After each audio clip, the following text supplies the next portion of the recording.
Uh, Hi. So we're here with Peter Stolorski, who is a longtime friend of mine. I've known him going back a few years from when he was doing activism many years ago, and he's now in China. And as folks will recall, China is the center of this global incident. We're talking about the coronavirus and all that's happening there. So I thought since Peter is there on the ground, I would just check in with him. Peter, tell us what the situation is. What is going on?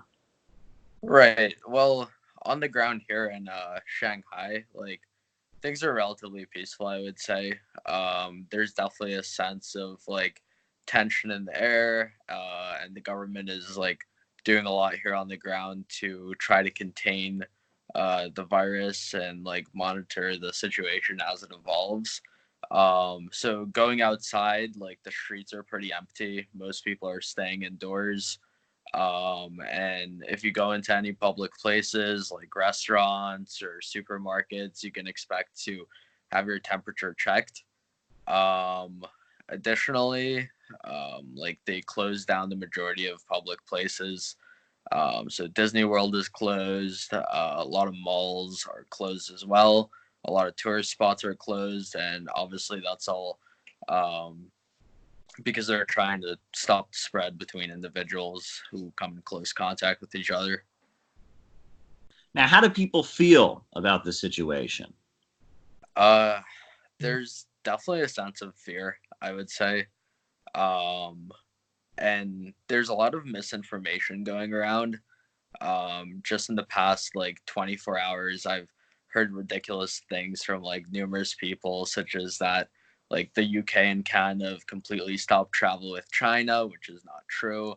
I've heard that there's 7,000 confirmed cases in Taiwan, which is also not true. And I've heard that they're quarantining all people going into Newark, which is also not true. So yeah, just a general fear of a general feeling of fear in the air, and yeah. Okay. And, what role, I mean, is the Chinese Communist Party taking in mobilizing the public in this kind of emergency situation?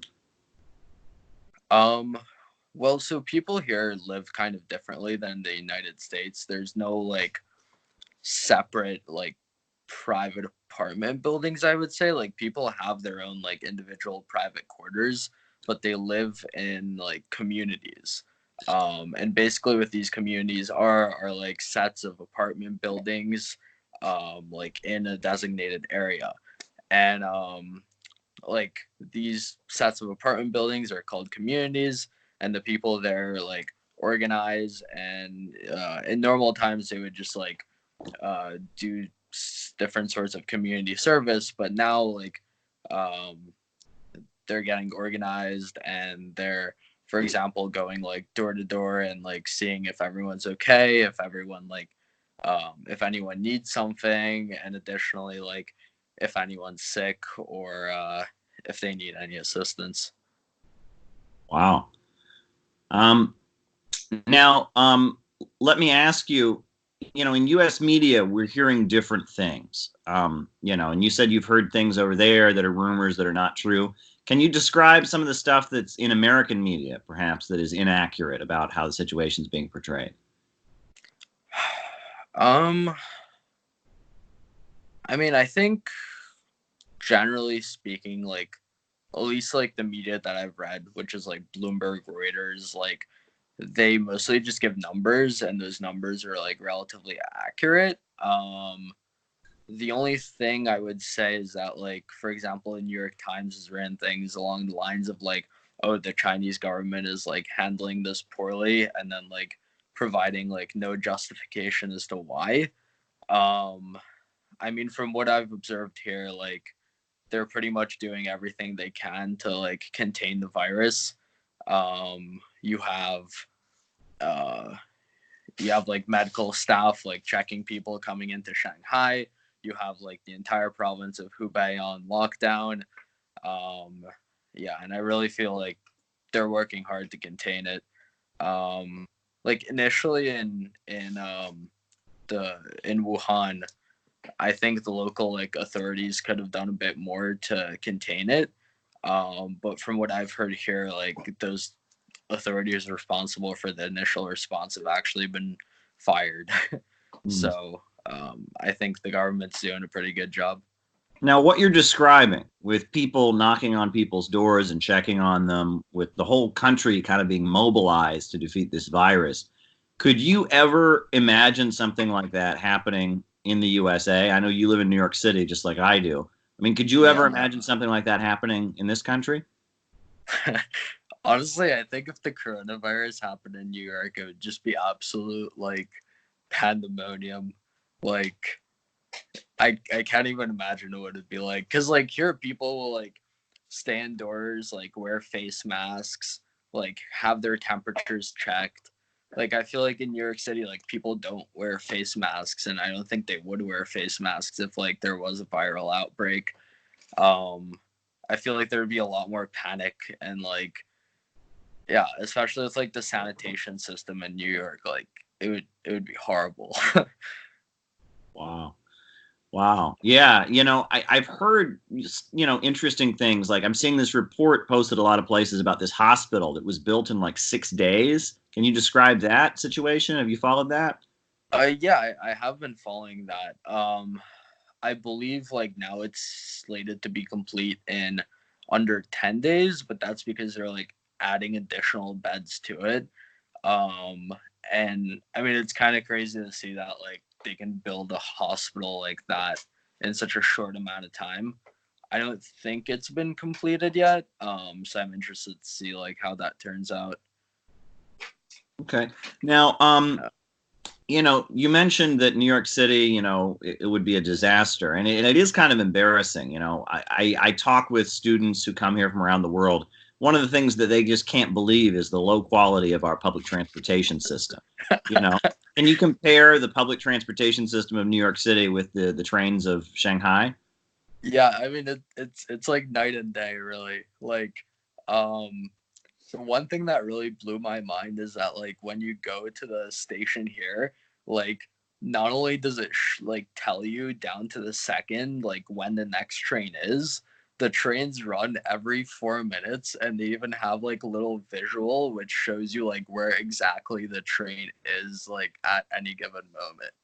Um, yeah, and when you get on it, just like it's completely clean. Like there's no like homeless people anywhere. Like yeah, it's totally different. It's crazy. So no like urine, smell, none of that, right?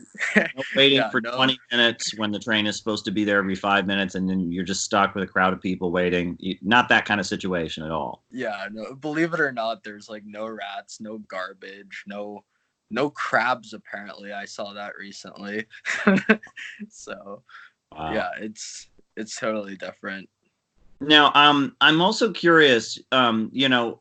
President Xi Jinping, right? He's being portrayed in American media. They say that he's becoming a dictator. That this is, he's like the strongest leader they've had since Deng Xiaoping, and that there's this kind of, fear that people are terrified amid this new revival of hardline communism. Do you observe that, or is that different? I don't think there's a revival of hardline communism. Like it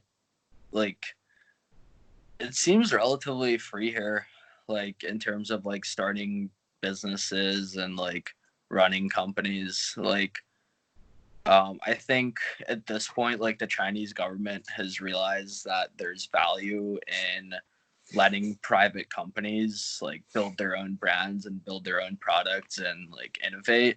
And I think like Xi Jinping is probably going to continue like pushing for letting like private companies develop themselves.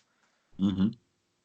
Yeah, Um, yeah, yeah, yeah. and yeah, I don't really feel like a sense of fear from individuals towards him or like the party in general. I mean, I feel like if if he's been given a mandate to like rule for so long, then there's probably a reason for that. Like Mm. people must like him. Now, also though, those recent elections in Taiwan, I heard that there was a lot of outrage on the Chinese mainland about that. Have you heard about that? Have you talked to people about that? Um, my only exposure to like that was the first night I was here, we had dinner with a friend, and like she's from Taiwan originally, and she was just like shaking her head and like said she didn't want to talk about the Taiwan elections. Mm. Other than that, I don't really know what happened. Okay. All right. Well, yeah, I mean, some people worry because Taiwan is part of China, has been for thousands of years, and I guess these fanatics who want to break Taiwan away, and declare Taiwan to not be part of China, continue to win elections, and people are very worried about it. But the USA sells Taiwan lots of weapons, even though the USA does recognize that Taiwan is part of China. Even Taiwan itself is called the Republic of China. But yet, we continue to sell Taiwan a lot of weapons, and there are some people that worry about an escalation in the South China Sea. I know you're in Shanghai, which is kind of a port city, so that might be an issue. Do people talk about the South China Sea and what's going on there and the militarization? That's not really something that people talk about either. Yeah, I mean, like the people I've spoken to about like the whole like nine dash line and the like off the coast of China and whatnot have just kind of like shrugged it off and like said that it's always been Chinese. So the people here seem to support like expansion. Okay. Um, Now, how long are you staying in China? I'm actually flying out tomorrow. Okay. Okay. Yeah. And I guess what you're describing is a country that's facing a pretty serious situation, but because it's so well organized, they seem to be handling it well, and that's to the benefit of the whole world because none of us want to get that either, right?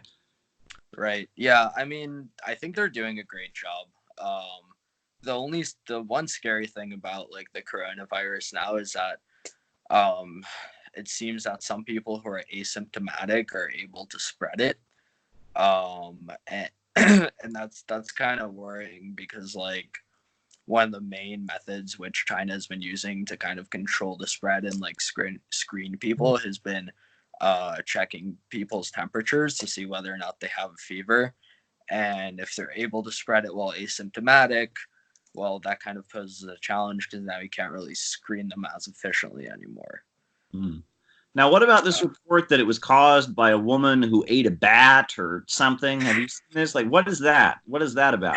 I don't think the whole bat story is exactly accurate. So um basically like it seems the consensus is it came from a fish market in Wuhan, and the fish market doesn't only sell fish, like it sold a variety of different exotic animals, even like armadillos, snakes, like just all types of stuff.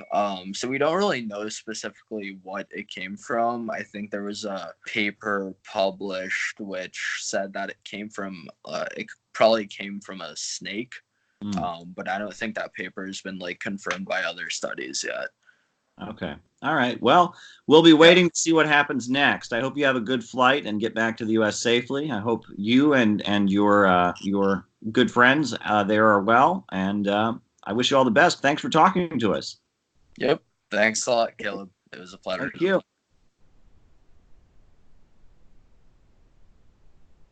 Um,